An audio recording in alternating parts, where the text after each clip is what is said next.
لیے کچھ سوالات میرے پاس موجود ہیں، ان سوالوں کو میں ذکر کروں گا، اس کے جوابات بھی انشاءاللہ بیان کروں گا۔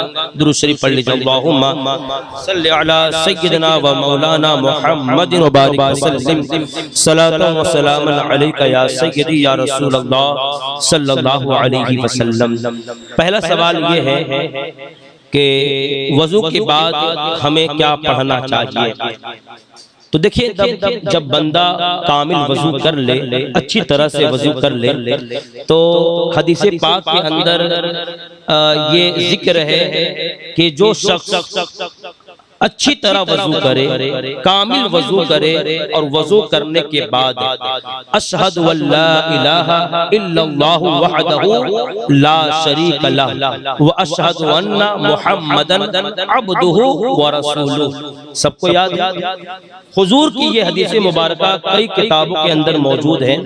حضور فرماتے ہیں کہ جب بندہ اچھی طرح سے وضو کر لے، وضو کرنے کے بعد یہ پڑھے اشہد واللہ الہ الا اللہ وحدہ لا شریک لہ واشہد ان محمدا عبدہ ورسولہ، تو اللہ رب العزت اس کے لیے جنت کے 8 دروازے کھول دیتا ہے اور حکم ہوتا ہے جہاں سے چاہ داخل ہو جائے۔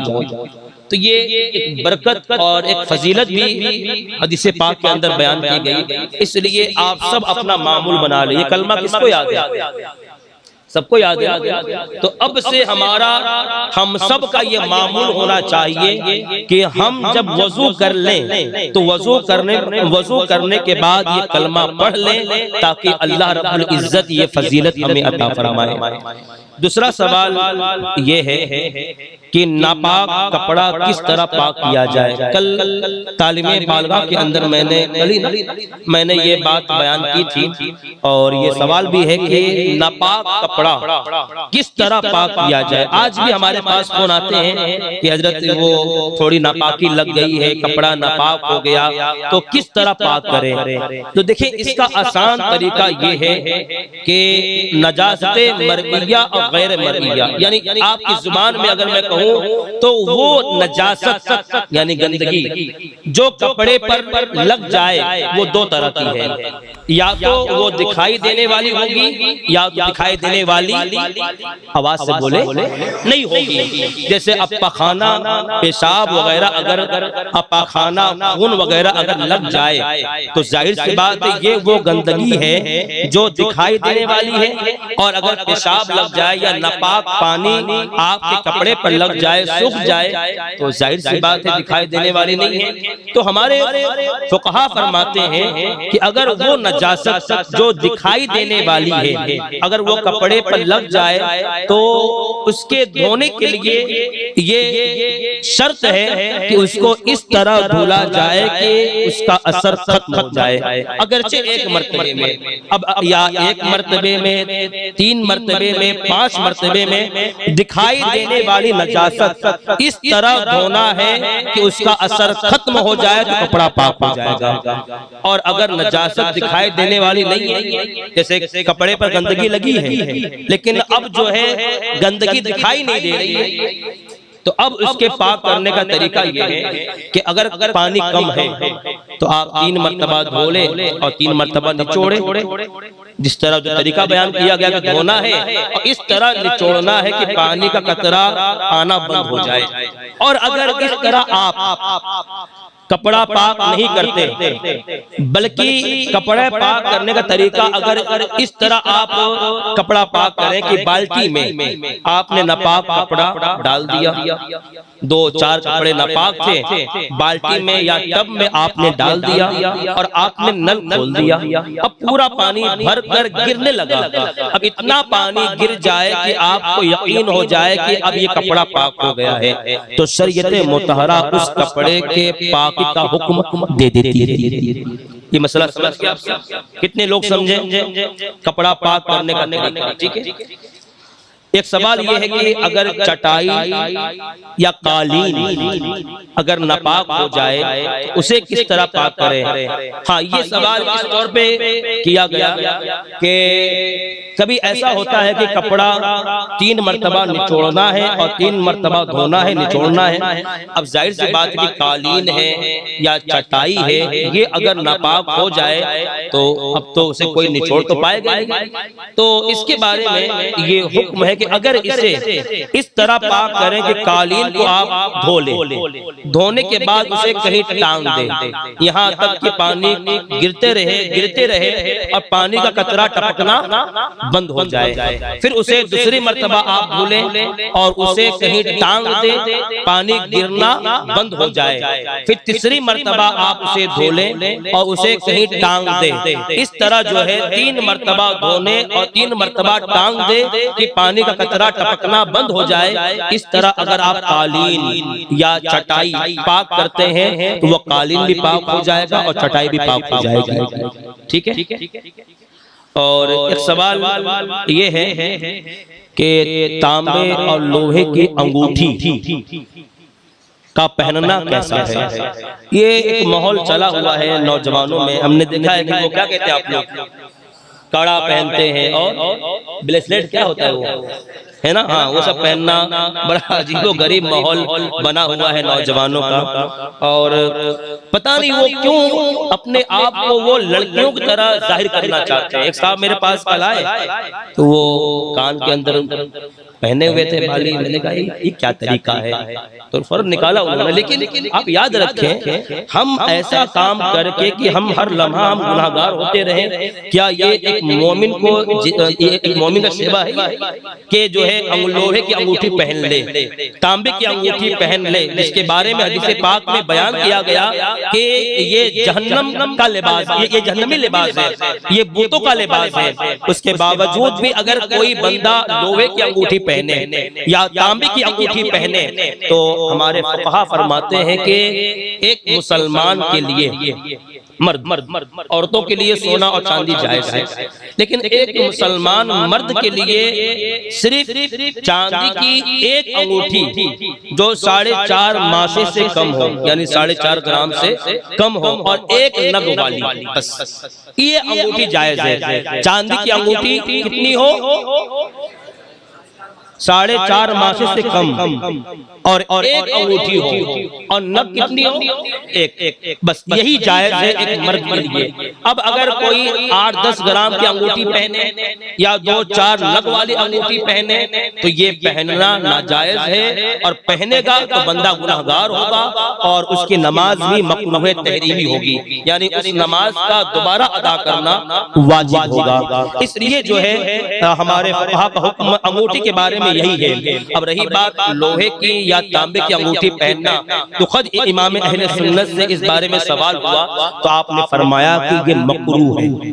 یہ کیا ہے؟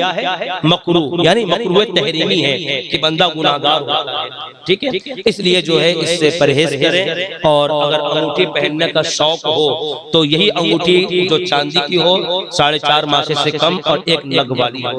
اچھا، بعض احباب جو ہے ہم نے دیکھا ہے اور لوگ پہنتے بھی ہیں اس طرح کے، اور سوالات بھی آتے ہیں کہ چاندی کی انگوٹھی تو ایک ہی پہنتے ہیں، لیکن باریک باریک ڈائمنڈ اس کے اندر کافی ہوتے ہیں، کبھی 4، کبھی 8، کبھی 10، کبھی 12۔ تو دیکھیں ایک نگ ہی جائز ہے، اگر 10-12 نگ ہو تو یہ بھی پہننا ناجائز ہے۔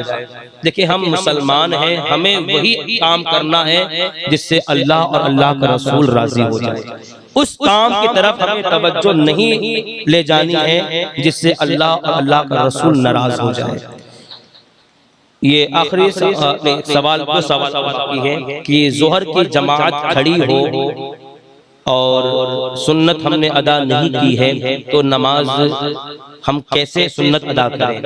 تو حکم تو صرف فجر کے سنت کے بارے میں ہمارے فقہا نے یہ بیان کیا ہے کہ اگر فجر کی جماعت کھڑی ہے اور آپ گئے مسجد کے اندر اور جماعت کھڑی ہے تو صرف فجر کی سنت کے بارے میں، اس لیے کہ بعض فقہا نے اسے قریب واجب لکھا ہے، تو فجر کی سنت کے بارے میں یہ حکم ہے کہ اگر آپ کو یقین ہے کہ میں سنت ادا کر کے جماعت میں شامل ہو جاؤں گا اگرچہ قاعدہ اخیرہ میں، تو فجر کی سنت کے لیے حکم یہ ہے کہ سنت فجر ادا کر لو، اس کے بعد جماعت میں شامل ہو، اگرچہ قاعدہ اخیرہ میں شامل ہو۔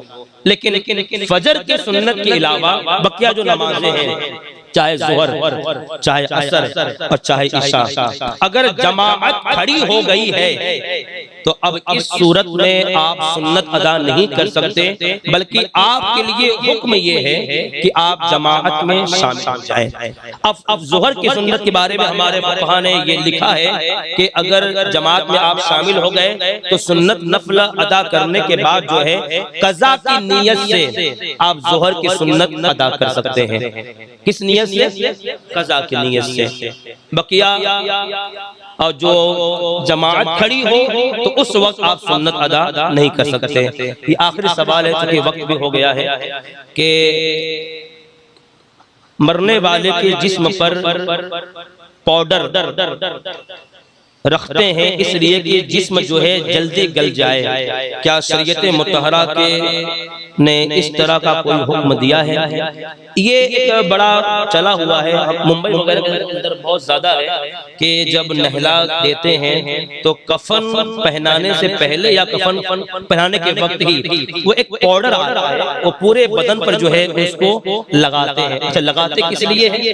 کہ وہ جسم جو ہے جلدی گل جائے۔ تو دیکھیں اس طرح کا عمل یہ جائز نہیں ہے، یعنی پاؤڈر اس لیے رکھنا کہ کیڑے جلدی آئیں، جسم کو کھائیں اور باڈی جلدی گل جائے، یہ عمل جو ہے جائز نہیں ہے۔ یہاں تک ہمارے علماء نے عالمگیری کے اندر یہ مسئلہ موجود ہے کہ میت کو کنگھا بھی نہ کرو، بالوں میں کنگھا بھی نہ کرو، کہ اس سے بھی اسے تکلیف ہوتی ہے۔ اب جو ہے یہاں پر کیا کیا لوگ کر دیتے ہیں، تو یہ عمل جو ہے شریعت مطہرہ کے نزدیک درست نہیں ہے، اس سے پرہیز کرنا چاہیے۔ ٹھیک ہے، اتنے مسائل آپ سب نے سمجھ لیے۔ کوئی بات کیا فرما رہے تھے یونس بھائی آپ؟ کیا؟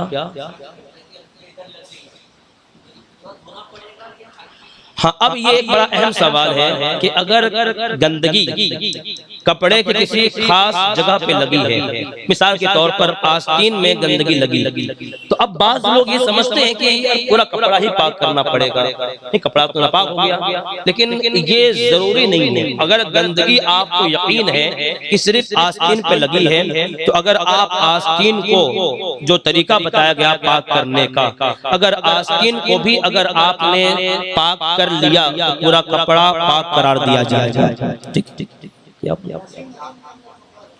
واشنگ مشین کے اندر جو کپڑا پاک کیا، کپڑا جو دھویا جاتا ہے، تو پاک کپڑا دھونے میں کوئی حرج نہیں ہے، لیکن اگر ناپاک کپڑا اگر آپ دھوتے ہیں تو اس کے اندر بھی اگر لحاظ رکھ کے 3 مرتبہ اسے دھولا جائے اور 3 مرتبہ اسے نچوڑا جائے۔ جیسے آپ نے 1 مرتبہ پانی لیا، آپ نے کپڑا دھو لیا، پھر اس کے بعد جو ہے اس کپڑے میں اس کو کرتے ہیں نا، اسپن کرتے ہیں کہ پورا کپڑا جو ہے سوکھ جاتا ہے، پھر نیا پانی لیا جاتا ہے۔ اس طرح اگر صحیح طریقے سے اگر 3 مرتبہ دھولا جائے اور 3 مرتبہ اسے سکھایا جائے، تو اس طرح اگر پاک کرتے ہیں تو کپڑا پاک ہو جائے۔ جی، اب طریقہ یہی ہے کہ 3 مرتبہ وہ پانی لے اور 3 مرتبہ اسے نچوڑے۔ ٹھیک ہے، آج کے لیے اتنا کافی ہے۔ جی،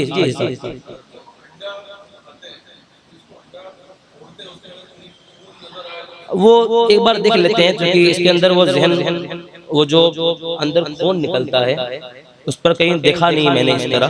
انشاءاللہ ایک بار دیکھ لیتے ہیں اس مسئلے کو، اس سے پہلے بھی شاید 1-2 دن پہلے آیا تھا، ہم نے کہا کہ ٹھیک ہے اس پر انشاءاللہ غور کر کے پھر سے بیان کرتے ہیں۔ اللہ رب العزت اپنے محبوب صلی اللہ علیہ وسلم کے صدق طفیل ہم سب کی حاضری کو اپنی بارگاہ میں قبول فرمائے۔